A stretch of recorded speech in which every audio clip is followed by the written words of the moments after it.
When people look at it, it looks crazy. That's a very natural thing. Sometimes when we look at it, it looks crazy. It is the result of reasoned engineering thought, but it still looks crazy. From the top of the atmosphere down to the surface, it takes us 7 minutes.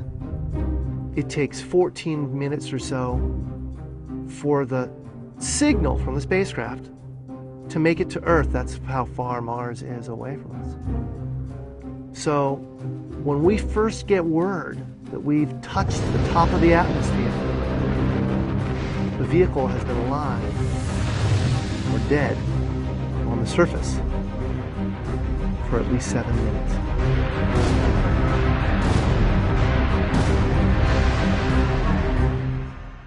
Entry, descent, and landing, also known as EDL, is referred to as the 7 minutes of terror because we've got literally 7 minutes to get from the top of the atmosphere to the surface of Mars, going from 13,000 miles an hour to 0 in perfect sequence, perfect choreography, perfect timing, and the computer has to do it all by itself with no help from the ground.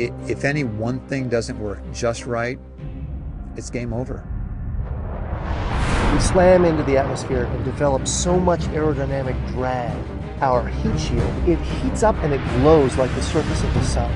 1,600 degrees. During entry, the vehicle is not only slowing down violently through the atmosphere, but also we are guiding it like an airplane to be able to land in a very narrow, constrained space. This is one of the biggest challenges that we are facing, and one that we had never attempted on Mars.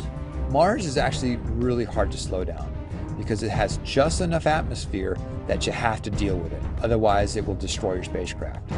On the other hand, it doesn't have enough atmosphere to finish the job. We're still going about 1,000 miles an hour.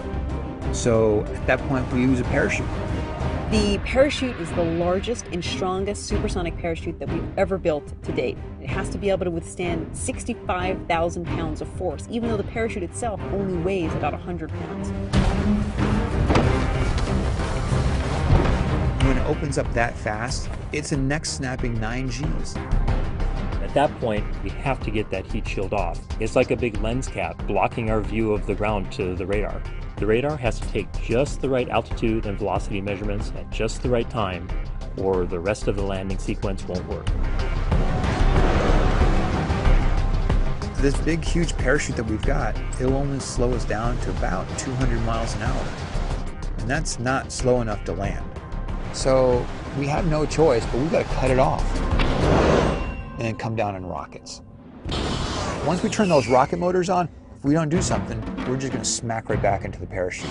So the first thing we do is make this really radical divert maneuver. We fly off to the side. Diverting away from the parachute, killing our horizontal velocity and our vertical velocity, getting the rover moving straight up and down so it can look at the surface with its radar and see where we're going to land. And we head straight down to the bottom of a crater, right beside a 6-kilometer high mountain. We can't get those rocket engines too close to the ground, because if we were to descend propulsively with our engines all the way to the ground, we would essentially create this massive dust cloud. That dust cloud could then go and land on the rover.